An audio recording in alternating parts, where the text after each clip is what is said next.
Okay, so we are now ready to start the campaign. With that in mind, I have made the decision that the party is going to be a group that knows each other. They are already going to be in and around Neverwinter, and they've been hired by Gundren Rockseeker, as you can see on the DM screen,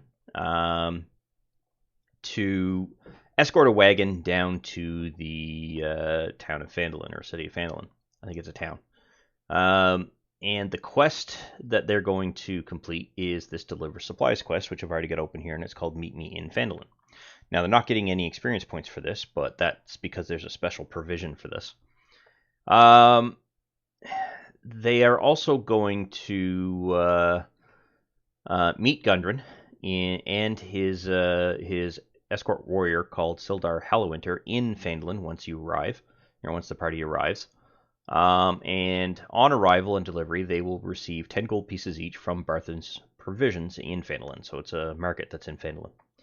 The party is starting out in Neverwinter, so with that in mind, what I want to do is assign a token that represents the party, and I typically use a P for that. And what that will do is it will allow the players to see the position on the map as to where they are. Now, the scale of the map is where? 1 hex equals 5 miles. So, for travel, for those DMs who are unaware, I'm going to move this over to the right monitor just for simplicity's sake. I believe that is under the player's handbook reference. And food, drink, movement.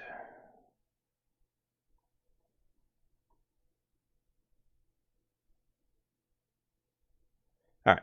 So within the player's handbook, and you can see the whole reference manual here when you open it up. But what you can also do is open this up and position it in the exact same spot that you have your story market. So if you ever need to pop open a window, it'll always show up there again. And I'm just going to close those two. Now what we're focusing on here is travel pace, and specifically because the party is receiving a wagon and they're escorting it.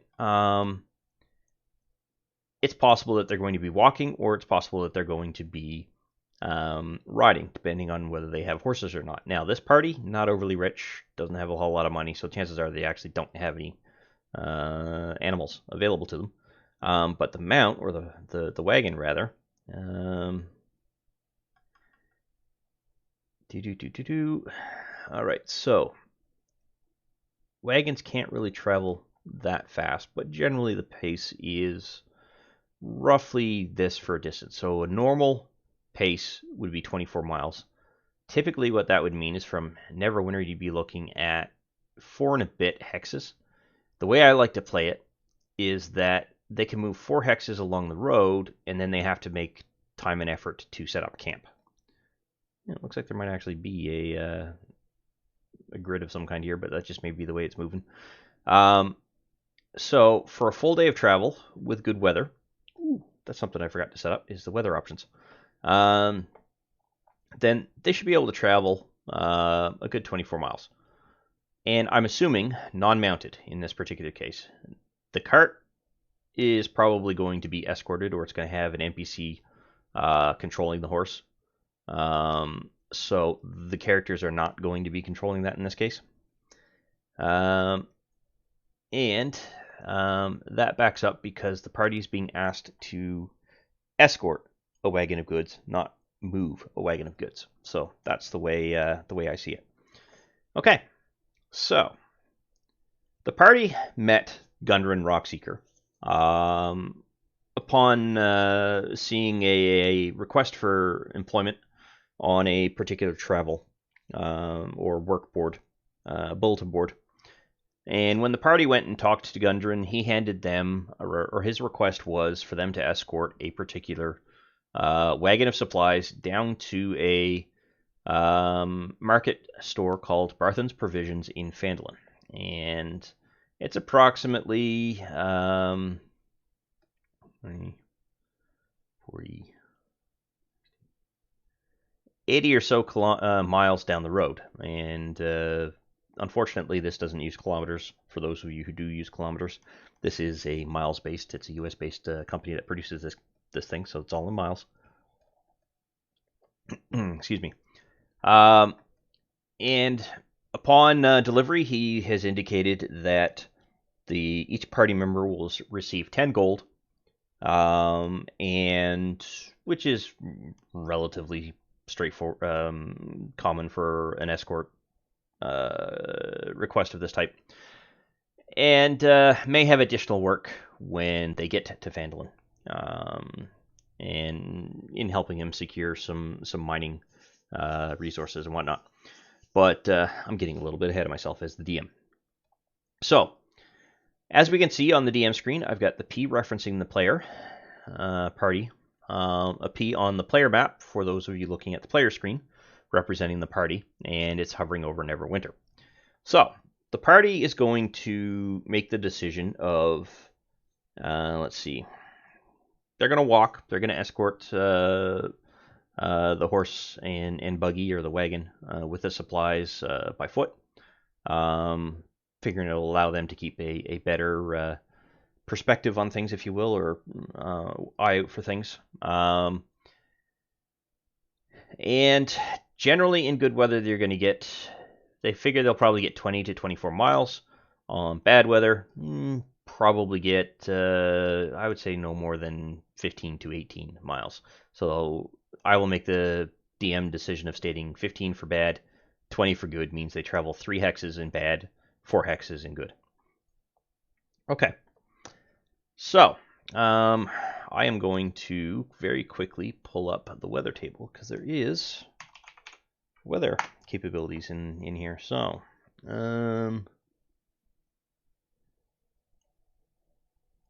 actually, no, I'm going to put these over here. Get rid of that guy. All right. So as the DM, I like to... Wow. The weather window seems to be slightly... There we go. It just took a moment to load everything up.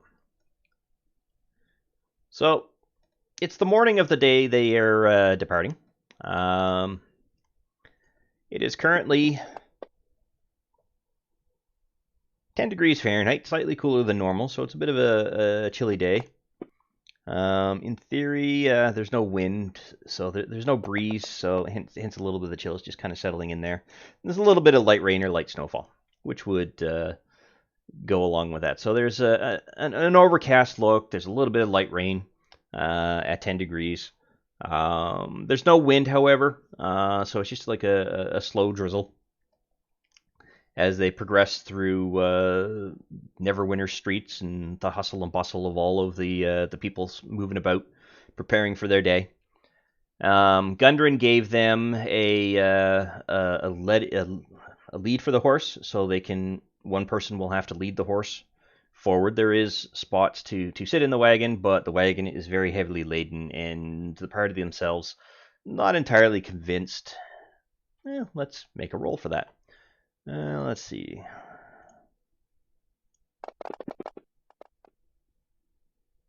Yeah, they're not entirely convinced that the horse would have the strength to haul additional weight along with the wagon. So one person is going to lead, and we'll go with Grow as the one who's taken the lead on that particular case. He's the most familiar with animals, has the greatest affinity, so he's able to better control the animal through his druidic skills, even though he doesn't actually have animal handling capabilities. So I'm going to have Grow roll an animal handling check to see how well he's going to do. Oops, apparently I don't need to double roll, so... Oh, I must have had the advantage button clicked by accident from the previous video. So, alright. So, he's struggling a little bit. They're still getting used to each other, is the way that we can see it. But eventually he does get the horse moving. And the party took the party a good hour hour and a half or so to actually get through Neverwinter and get out the one of those two southern gates. And they begin to progress down the road. So it's in the middle of the day, so let's load up the encounters table. An encounter right off. All right. So no sooner do they leave town that they start to hear rumors of goblins sort of raiding the highway here, but they don't see anything initially. It's not until they're probably a good 10 to 15 miles out from Neverwinter before the party actually runs into any particular issue. And with that in mind, we are going to generate a set of random encounter here. All right.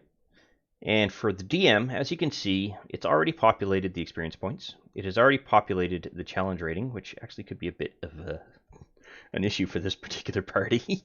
We'll see. We shall see.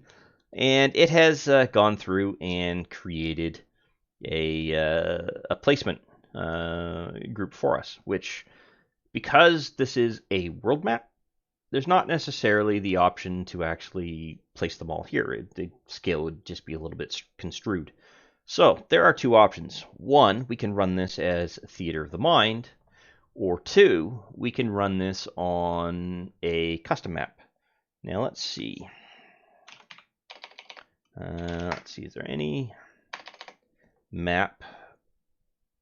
Now, which maps do I have loaded? I might not have all of the supplementary maps loaded. I've got a few, but I do have some extras. But I'm going to, due to memory constraints, I'm going to try to minimize what I'm actually using. So let's see, is there a field? Yeah, all right. No, okay, so I'm going to do Theater of the Mind in this case. And which is kind of unfortunate, but don't worry, we'll get into the map-based combat shortly. All right, so very quickly, with this little button here, if you look on the player screen or in the combat tracker here, you'll see that the combat NPCs will be plopped onto the DM side, but they do not become visible on the player side. Now, because this is an experience-based encounter, I'm going to move this over to here and just set that aside for the moment. And the next task is to actually get the party into the combat tracker. And you'll note I'm dragging using the token. The reason I do that is because the token is what gets linked to the map. And there we go. Now the NPCs already had initiative rolled for us, so that's not going to be something we have to worry about. But now the party knows something up, because if you look over on the player screen again, they're now part of the combat tracker, so they know something's happened. But nothing has shown up in their chat, so this gives you as the DM an element of surprise. Now, I'm not going to make this a surprise combat. I'm gonna, well, actually, let's see. Let's do a wisdom or perception roll on the party. See if anybody notices. Yes, somebody does notice. So, off in the distance, Grow, who's actually got pretty decent perception, notices that there's all of a sudden a group of 5 goblins, or creatures, running towards them. And I will make them visible on the combat tracker, because it's easier to actually target the NPC that way. And warns the party. Quickly secures the horse so that it doesn't go bolting. And I will make a dexterity check with Grow to determine if... Now, do I have convenience? No. Okay. With that particular skill, so dexterity. thinks he's got the rope secured fairly snugly under a rock, but we'll see if the horse is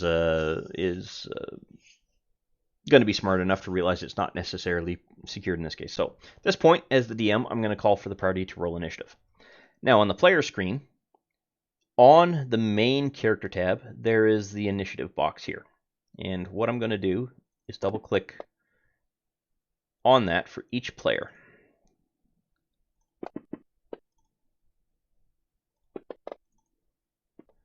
And Grow's gone first. And here we go.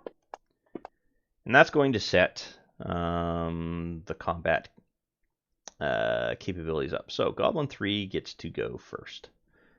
And he is going to, let's see. He has the capability to do scimitar, short bow. He's going to make an attack with the short bow on Grow as he's leading the horse. So I'm going to very quickly, target Grow. And you can see how I did that on the DM screen. I grabbed this target feature and I went through and dropped it over top of Grow. And you can see here that he has now got Grow targeted. Now his attack capabilities are under this offense option here. And he's going to make a ranged attack on Grow. Let's see. That is a hit. And this is probably going to kill Grow right off. No. However, it has very heavily damaged Grow. Grow's not overly happy with that. These guys do not have multi-attack, but they do have nimble escape, so we shall see. Okay, and Goblin continues to rush forward, but took a moment to stop, take a shot at Grow, and continue on moving forward. All right, so using the next actor, which I've totally forgot to actually set. Oops. Come on.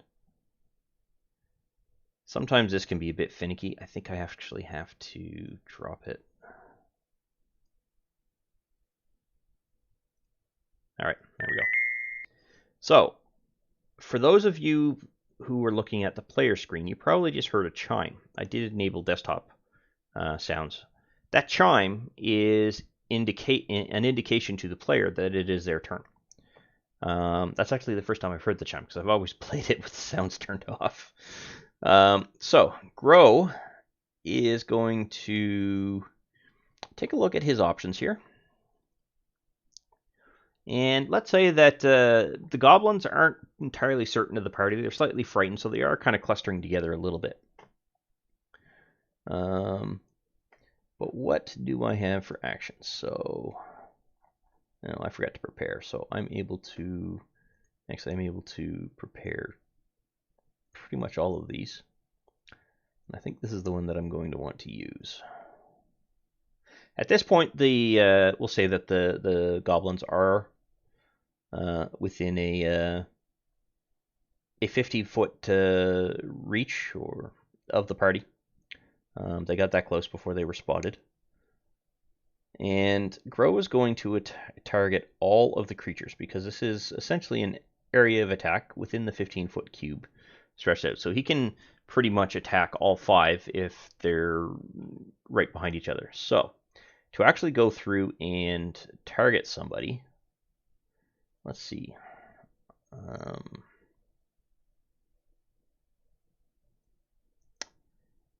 That is going to be a bit tricky, I believe.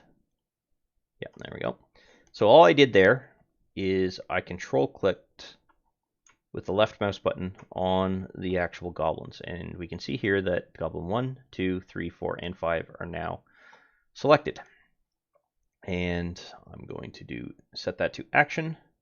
I'm going to make the roll, and I only hit once. Now, on the DM side, let's see. We have 1, 2 successes and 3 failures. For Goblin 1, Goblin 4, Goblin 5, they failed. For Goblin 2, Goblin 3, they succeeded. And with that, I'm going to roll for damage. That is nice damage. And very, very quickly, 4 of the goblins are already down. So you can see how easy Fantasy Grounds makes things when it comes to an actual combat encounter. That only leaves Goblin 2 available. Now Grow is going to pass his turn, and when he figures he's done, I forgot my own little thing. I don't want preparation, I want combat, so he cast a first level spell. Alright. So, once Grow indicates that he is done, or says that he is actually done, then what he can do is click this. Right, because I am actually doing all of the party members here. That more or less put Goblin 5 as next, which is...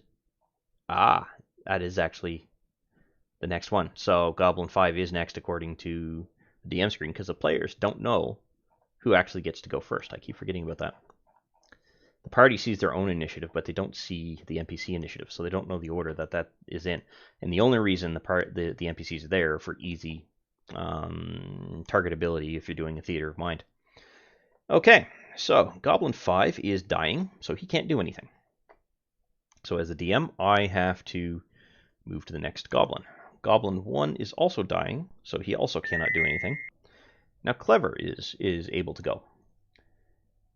So, Clever. Your list of actions are a short bow, and you do have 20. I do remember giving you those. And you have 2 daggers, if I recall. Yes, you do. Okay. So, I'm going to target Goblin 2, the only remaining goblin that's up. And I'm going to attack with the short bow here. Not quite yet fully in range. Now, this window here, you have to double click. And that is a miss. And you'll note that the player doesn't know that that's a miss. That's for the DM to tell the player whether they hit or missed. And the player saw their own roll, so it's up to them to judge whether they want to make use of features like luck or anything like that. But it still adds a bit of risk to its use, because the player's not entirely certain until you tell them whether they hit or miss, because the goblin's armor is actually 15, so they just missed in this case. Alright, so that would be Clover's turn. Goblin 4 is dying. And now Duldor gets to go, and he is our resident cleric. So he's going to use Sacred Flame on Goblin 2. Being in a cantrip means he doesn't have to prepare it. And he's going to make an attack.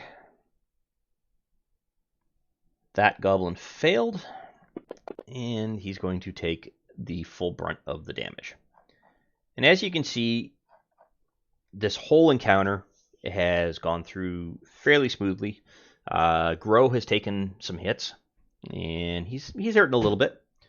But as per the heavy damage here, and on the DM screen, you'll see that the party sheet is also updated with the health of that particular player. And now the party is able to recover or settle down from the actual thing. Now, the way I tend to like to play this as a DM is we're not done the combat round. And I always like to make sure that the round itself is done. So Duldor just Sacred Flamed the last goblin. Now, Duldor's turn is done. Fairfarn is next. And being a Dragonborn, he's not really going to have too much that he has to do here. He's just going to take a look around to make sure that there's no additional goblins that are, approaching. And then Goblin to Goblin, and then the round is done. So, something you may have noticed, none of the initiatives were re-rolled for any of the party when I did that. And that's because I have set up the combat tracker, the combat tracker to not roll re-roll initiatives when the town is finished, or when the round is finished, rather. I don't know where I got the word town. Anyway, okay, so that is the first encounter. Now I'm just going to clean up here. This is really the only time-consuming part when it comes to, there we go, cleaning up. As the DM, you can see that Grow has suffered 5 wounds. Everyone else will see that he has heavy damage. Because we're not sharing those numbers across the rest of the party. They see that he's taken an arrow to, let's say, the shoulder, and it's still embedded into him. So maybe Farron as the last thing helped try to actually get that arrow out, and rolled a medicine check. I don't know why it does that. And was sufficient in being able to pull the arrow out and stop the wound in this particular case. The combat is now done. The party decides that they're going to quickly move out of the area, and they progress to 2, 3, 4 to where they are going to camp for that particular night. Just a little copse of woods off the side of the road there, and set up their tents, their bedrolls, whatever. It's still a little bit of a light rain, so it hasn't really stopped. And I generally do the weather once per day, just because I don't like micromanaging the weather when it comes to stuff like that. As well as in encounters, I don't tend to, if the party's had an encounter during the day, I don't tend to throw them an encounter at night, unless they're well past level 1. Level 1 characters are very, very squishy. So throwing too much of them at once, not necessarily the best thing if you want that party to be able to progress through the story a little bit. Things rest. Party set up camp. They've had their rations, so everyone should deduct 1 ration from their inventory. So that'll be 9 rations.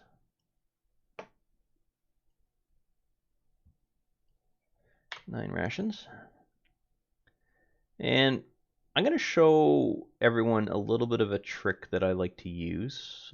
Where is this guy's rations? 5 rations. Ooh, you're going to need to do some hunting. That'll be 4 rations.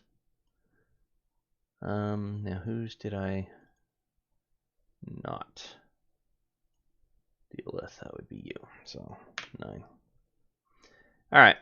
So as the player, what I tend to like to do is I like to organize various things. And you'll see here that you have a backpack. Well, it shouldn't be empty. There's a number of items here that should have a location. So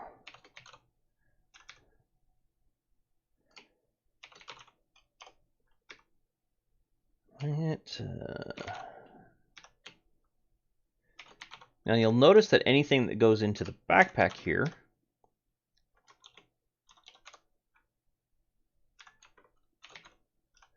is automatically being organized into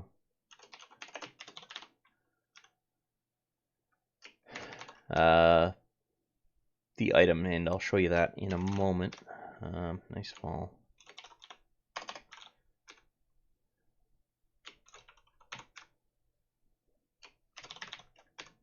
Number of things hanging off the belt here. Let's go shoulder slung.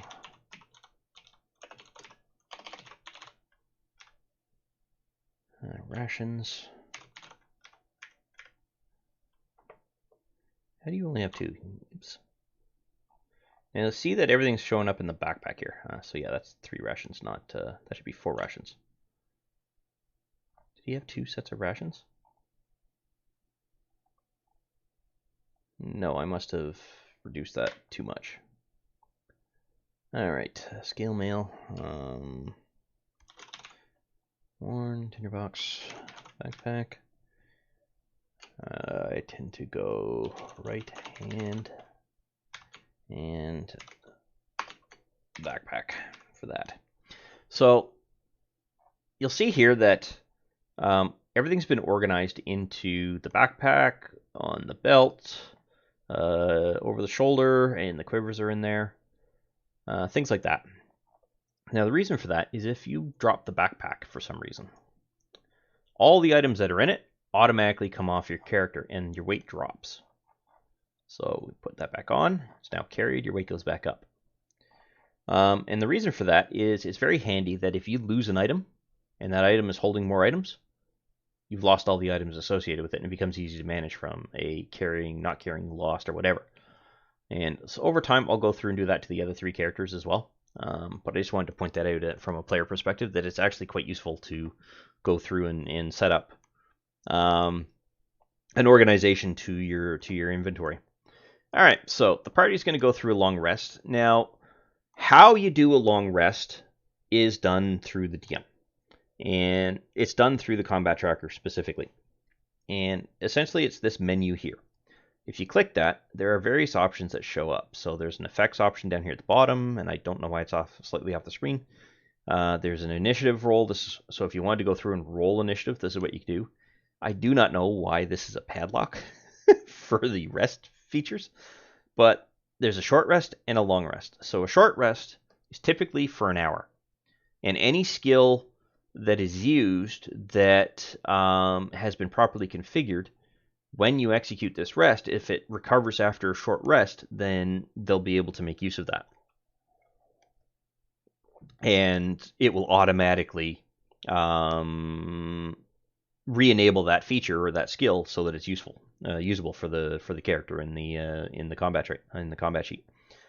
At the same time, a long rest is your full 8 hours, and we've already set up a watch through the party window, such that Duldor is going to be first, then Clever, then Grow, then Fairfarn. And what'll happen is I'm just going to open up Grow's main tab here, and you'll see at the bottom that he has suffered 5 wounds. And you should notice that this goes away during a long rest. So execute a long rest, and ta-da! Party's taken a long rest. He has recouped all of his damage, or all of the damage that he had taken.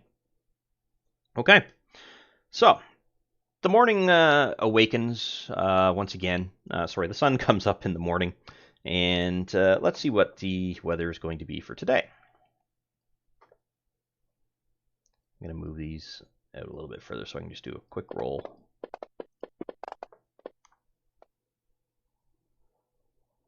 Okay, still a little bit of a light rain, but the wind is now strong. It is normal for the season from a temperature, so it's fairly warm. We'll say this is midsummer, but there's pretty much a strong wind, and because this is now the second day where the rain has come into play, I'm going to say that the party's only going to be able to move 3 squares. Due to the roads being a little bit more muddy, stuff like that, so it's a little bit more difficult to do. I'm going to do my wilderness check for the day. Come on. There we go. Or my encounter check, and there's no encounter for today. So the party is able to make it to here without any issues, besides the wind being quite strong. Let's see. I'm gonna roll a die 4, determine what direction it's actually coming from. So let's say it's coming directly from the east, or north, so it's behind them. Give them a little bit of a push, but not really. The horse doesn't have to do as much work, so it's well rested, but because of the difficulty of the road, that sort of counters the rested aspect of it. And again, it's still overcast. The party's starting to feel a little bit miserable because they're soaked. They're now damp. Well, they were damp from the previous day, but I didn't make too big of a deal of it. But right now they're starting to feel quite uncomfortable because everything's now soaked through. And they were able to dry off for the campfire during the previous night's camp, but they're once again soaked. All right, and the party managed to get through to here today before they ran into their encounter, but because they didn't have a hello. There we go. Let's do an evening encounter. And it's a quiet evening. So the party once again settles down. I'll deal with the rations after. In fact, I will show you why that's useful for here. Show inventory, rations. Where are you?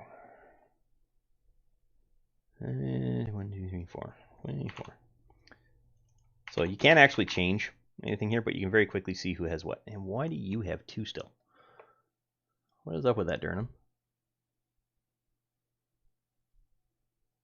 Oh, that's 9 candles. That was supposed to be 2 candles. Where did the rations go? No, you get 9 rations. Okay. So you do have 9 candles. Alright. 8.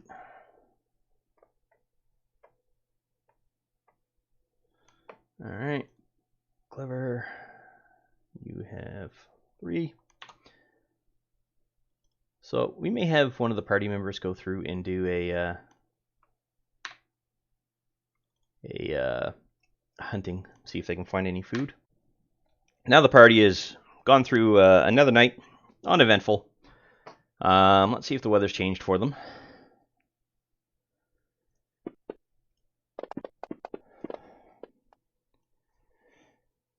So the weather's overnight. The weather disappeared, and the wind died off. I guess the wind blew away all the bad weather, essentially, pushing it off to a different direction. And once again, its temperatures returned to normal. So you got a very nice, comfortable sleep, and everyone's well rested. So once again, we'll do a long rest, although you don't necessarily have to in this case.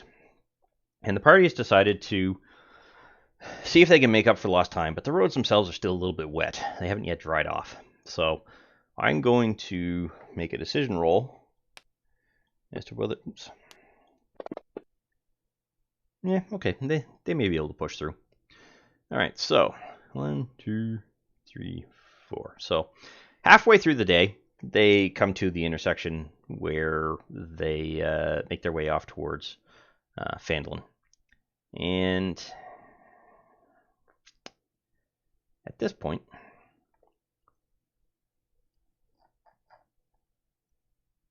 I'm not sure why that popped up there, but okay.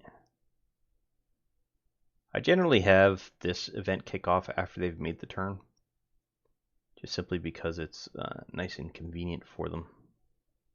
They're a little bit closer to town.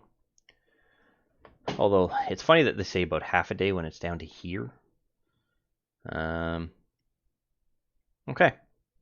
So the party gets to here, and it looks like we've got a canned encounter, so I don't need to roll today. So you post that in there, and then you read it out if you wish, or just let the players themselves read it out. And here's your encounter. Oh, I forgot to do something. These random goblins dropped into there. Okay. Now, is there going to be an element of surprise today?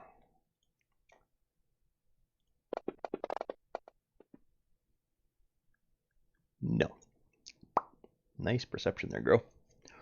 All right. So, I'm going to once again populate the combat tracker. Again, the party doesn't know that things have been populated, so you're ready to go. And if the party decides to move closer, you can pop that up, indicate that there appears to be the saddlebags of this particular thing have been looted and whatnot. So essentially what the party has come across is literally a battle scene. There are 2 dead horses that are sprawled out on the road ahead of you, and happen to be blocking the path, so they may have to be moved before you can actually go around. And both of the horses are peppered with feathers. And if let's say the party moved closer and they took a closer look at the contents of what the horses had on them, so in this case it would be saddlebags, there's definitely a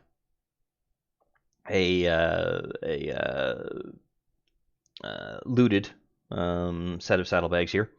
And I'm going to have one of the members pick up this leather map case. It's empty, but so let's say Farron is going to pick up the map case. So he's just going to open up the items inventory there, grab the icon for that, and drop that into his inventory there, and then just update the name to represent that he now has a map case in his inventory. As he finishes picking up and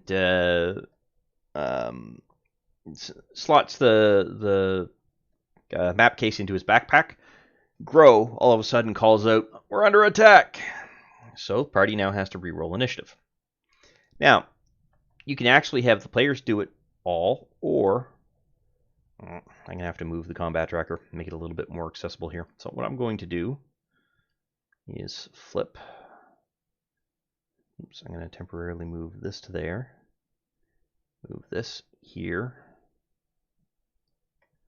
And then move this back. And then lock it back into place. Let's see if that gives me something a little bit different to deal with. Alright, so I don't want NPCs, I want to roll PC initiative. So that's another option that you can do in order to deal with something like a surprise round, or deal with someone's gone out and they're stepped AFK, stuff like that. You can actually go through and do the roll for them to get the initial campaign or the initial thing set up. Now, that would only be useful if you're going to have the players go through and roll their own initiatives from that point forward. Otherwise, the players are going to start feeling like they're really just there for the slave aspect of it and not have anything to do. So, for the sake of this tutorial, I'm going to control the initiative from the DM side, just simply because I don't want to have to go individually load up each character sheet and go through and run roll initiative. It just simplifies things for me. Alright, so Clever gets to go first, and the round is reset. Excuse me. And now Clever is ready to go. So, Clever. Do I have you open? Yes, I do. Your actions here. She's, once again, you'll note that there's an arrow missing here. She did not state that she was going to pick it up, but generally, one arrow you typically won't get back. So, to make this easier for the players to deal with, because once again, this is a theater of the mind run through, and it's intentionally a theater of the mind by the module. There is no map for this spot. There are player supplied maps that you can download and put into Fantasy Grounds, but I didn't do that for this particular scenario. Alright, so she's going to target Goblin 1 and shoot at that goblin, and summarily misses. Alright, and she's going to move behind a tree to get some cover.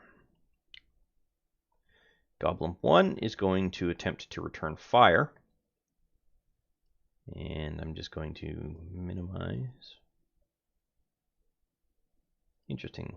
It's because that's their turn, so it automatically opens that up. And that goblin's going to try to attack Clever. Now, Clever is behind cover. So Clever,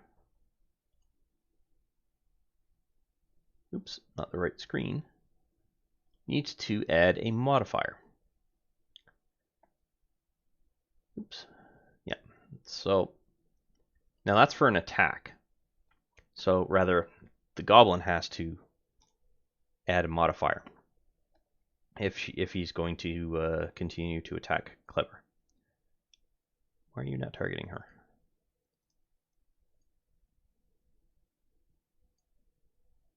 Hello.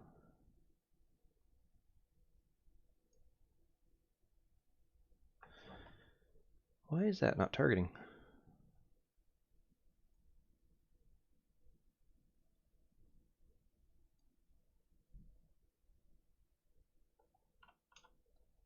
So typically you can just drag and drop, but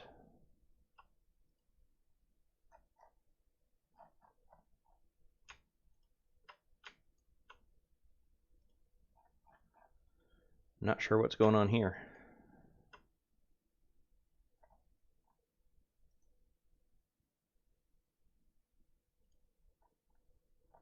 Might still be a few bugs to be dealt with here.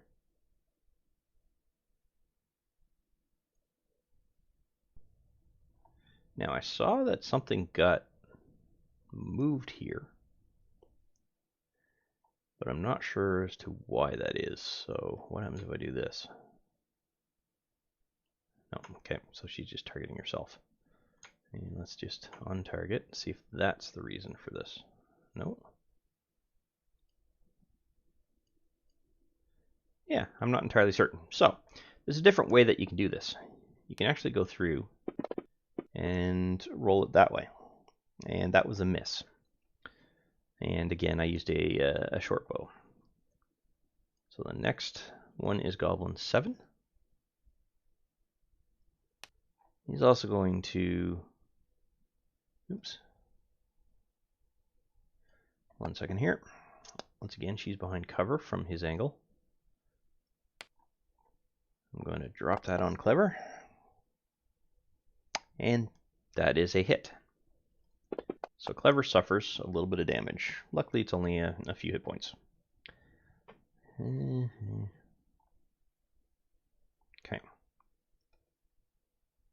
Now you'll note that that damage did not apply to Clever. So what you can actually do is drag that 3 over and drop it on top of Clever. Next is going to be Goblin 4. He's going to attack Duldor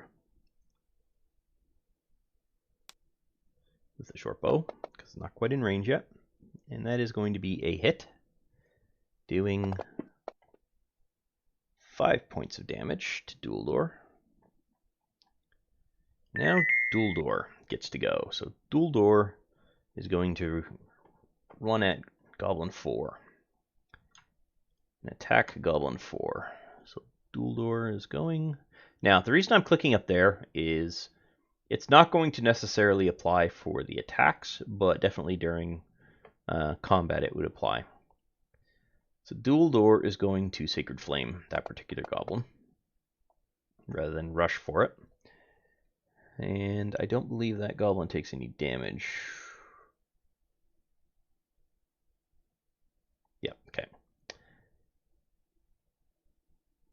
Target must succeed, and there's no damage if they succeed. Okay. Alright, so that pretty much covers his turn.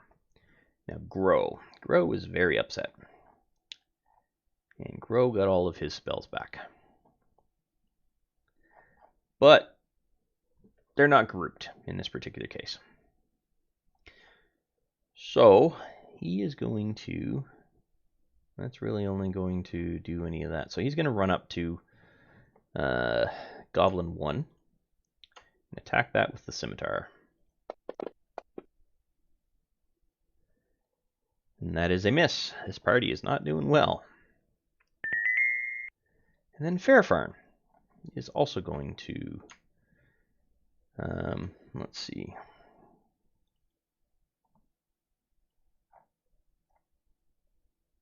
He's going to haul out his longbow and take a shot at Goblin 1. Oops, I didn't want to execute the attack. So no, that doesn't apply. That should have been the longbow. I don't know why the screen jumps when it does that. So that is a hit. And that was a... Okay, so that goblin took some significant damage. Okay, so Goblin 14 is going to attack Fairfarn. Oops. With an arrow. And that is a miss. Okay, so that is the end of that particular round. I'm now starting the next round. So now the second round is kicked off. Clover is going to once again target Goblin 1. So 1 second here. There we go. And Clever, rather not Clover. I keep calling her Clover. Maybe I'll change the name to Clover.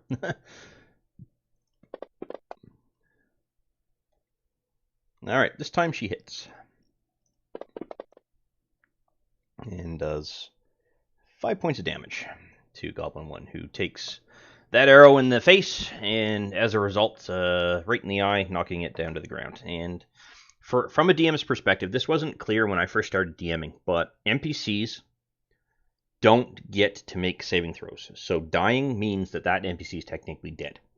Now, the reason why Fantasy Grounds puts in dying is because theoretically, you as the DM could allow a player to stabilize a particular NPC who might happen to have information, and the party wants to stabilize and glean information from that particular party member.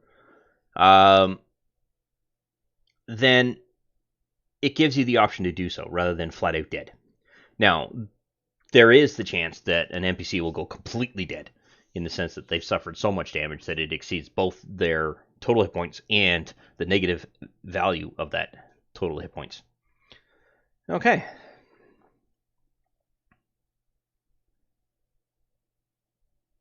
All right. So yeah, I could have rolled that a little bit differently, but I'm not overly worried about that. Okay.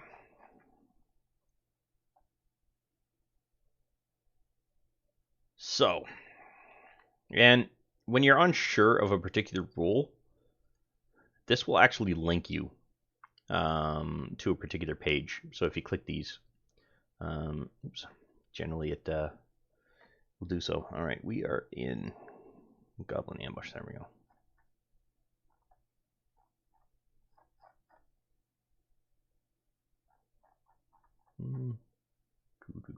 Yeah, this is the one. All right. Okay. So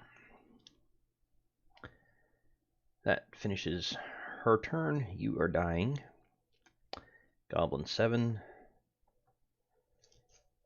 Let's make an attack on Clover again. Now let's say that you're melee range, so let's go with the scimitars. And misses. Goblin 4. Let's make an attack on Dulur. That's going to be a hit. And Dulur probably just got knocked unconscious. Nope, he suffered moderate damage. Okay. Okay, and now it's Duldur's turn. So, Duldur. You have how many hit points left? You are down to 5. No, I haven't applied the damage yet, so you will become unconscious. There you go. Alright, so you can't really do anything. You are unconscious, which means you need to make a saving throw. So good. I wanted to see show you what happens when a party member becomes unconscious. When it becomes their turn, they have to make a death save. And in this case, they have succeeded. And so on the player screen, you can see that there on the bottom of his character sheet that he has 1 save token.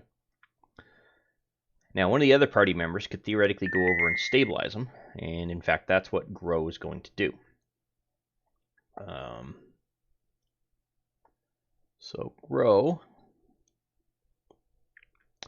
he didn't take stabilize capability, but does he have Spare the Dying? No, that would be a cleric that has Spare the Dying. So our cleric is now down. This is why you generally have 2 healers. All right, he's actually going to try to finish this. At this point, the last of the goblins have moved into an area where he now can make an attack. We'll say that is the case. So he's going to target all 3 of these, goblins 4, 5, 6, and then roll an attack on that. Apparently he still has goblin 1 hit. Okay, and some damage. Nice chunk of damage. So the rest of the goblins are now mostly unconscious with 1 essentially going. Now you see here, I also wanted to show this effect. Essentially this means that this NPC took automatic damage and automatically failed their death save.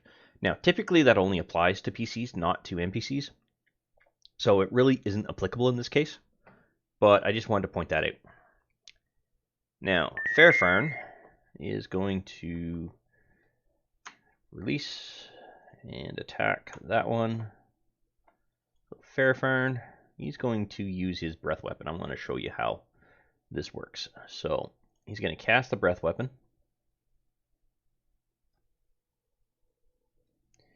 Interesting.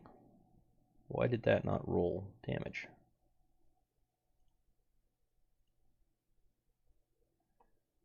Because it's not doing an attack roll. All right.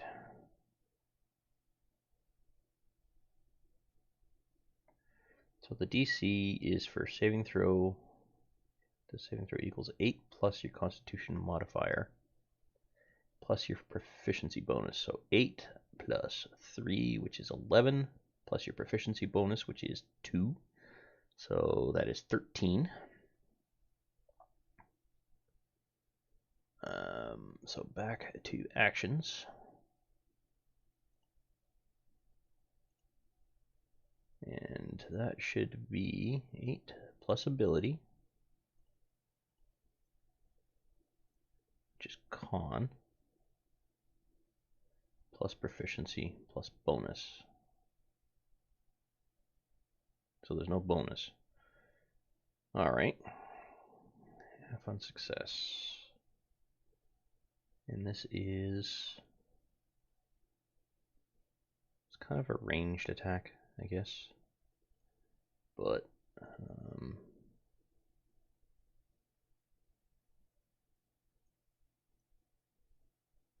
I'm not sure why it's making use of that. Sometimes debugging can come into play. So you cast it. Why won't you actually make the save? So in this case it's a 13. Magic is yes.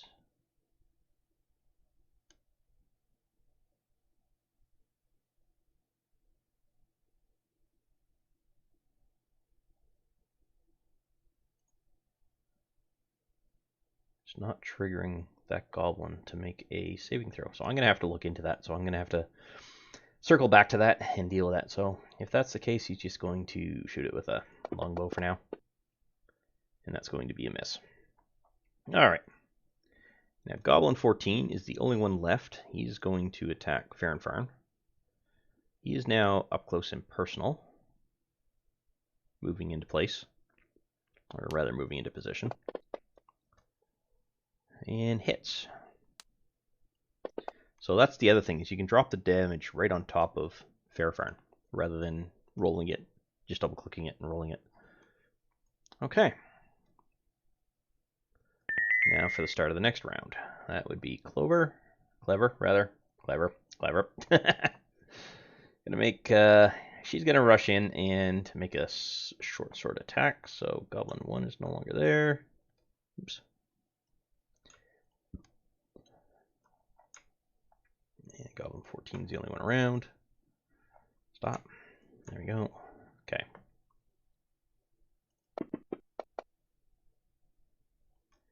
That is a hit.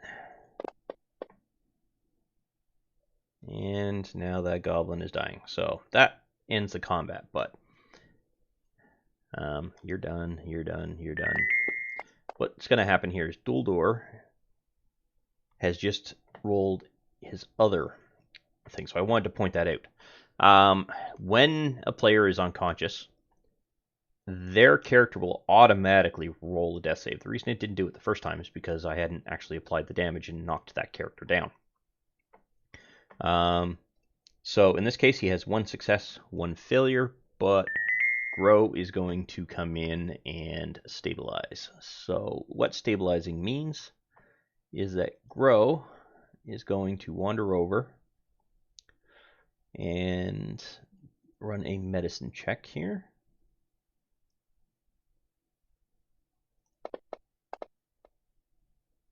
Definitely succeeds.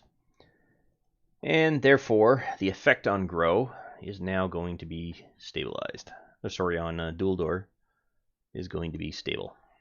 And what that will do is that will prevent any additional death saves. So just to give you an idea of that, if we continue to go through and we come down to here, you'll see that no automatic death save was rolled. That's because he is now stable. And it makes these on the player screen. It makes the death saves a moot point. All right. So, nobody has any healing. Okay.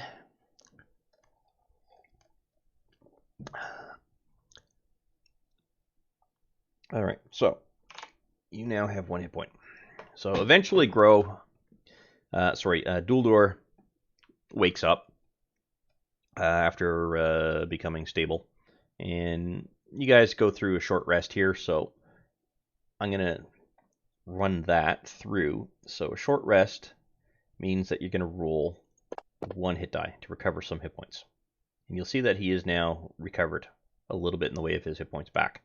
But you'll also see that there are no additional hit die available for him to roll because he's level 1.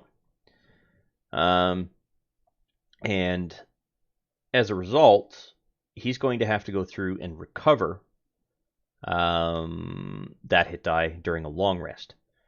So the party themselves, which by the way is now down here on the player screen, is going to camp. Let's say the encounter did occur here, and the party managed to move to here before they had to camp for the night.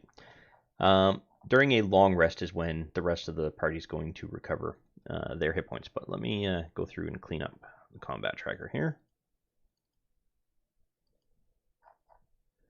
So the way I could have played that is that the goblins should have actually started requesting parley, if you will, when half the party was destroyed. But I actually wanted to go through and keep the goblins mostly in play until one of the party members was knocked down and unconscious, and to show you some of the other capabilities. I still got to fix that breath weapon, so I'm not sure why that isn't working. So let's just say, for the sake of simplicity in this case, during a search of the goblins, the party managed to find a reference to Cragmaw Hideout, which is just north of the road. Now, the party can choose to go there now or continue on to go down to Phandelver. In this case, I'm going to make a wisdom roll for the party, and I'm going to do this on the DM side so I don't have to do it individually. And the party has decided to take the supplies back to Phandelver and then come back, and deal with Cragmaw Castle. And the reason they're going to do that is that way they don't have to run the risk of potentially losing the supplies to any other types of goblins or anything like that. And what they found is one of the goblins had a little map on them, very crudely drawn, that shows the high road on it, the Tribor Trail here, and a walking path of some sorts up towards Cragmaw Castle. That way the party can continue to go through and look at what's going on with that particular part of the module. And this here is a helpful hint as to what the goblins will know down here at the bottom. And this is primarily for the goblins in the lair.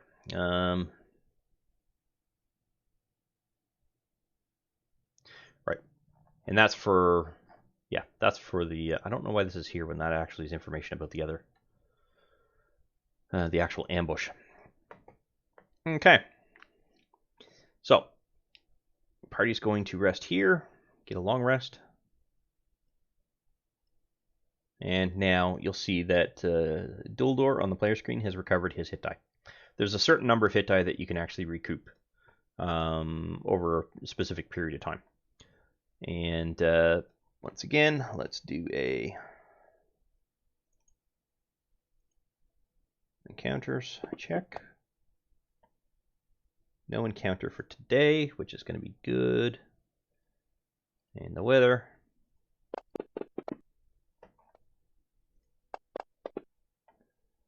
A little bit of a wind, no precipitation, and no change in temperature. So, in general, the party wakes up to a slightly breezy morning.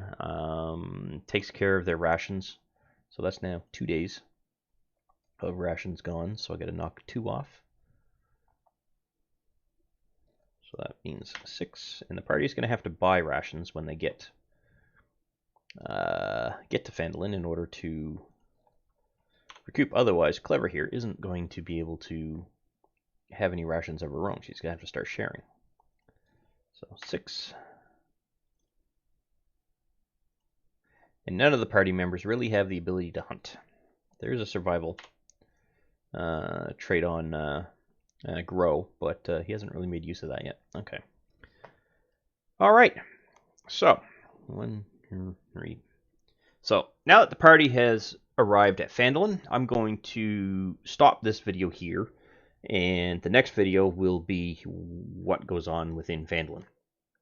And it'll be a brief introduction, because technically the party should have run Cragmaw Hideout first, but I'm going to play this just slightly different, just so that there's a little bit of a difference to how a DM might actually run it going forward.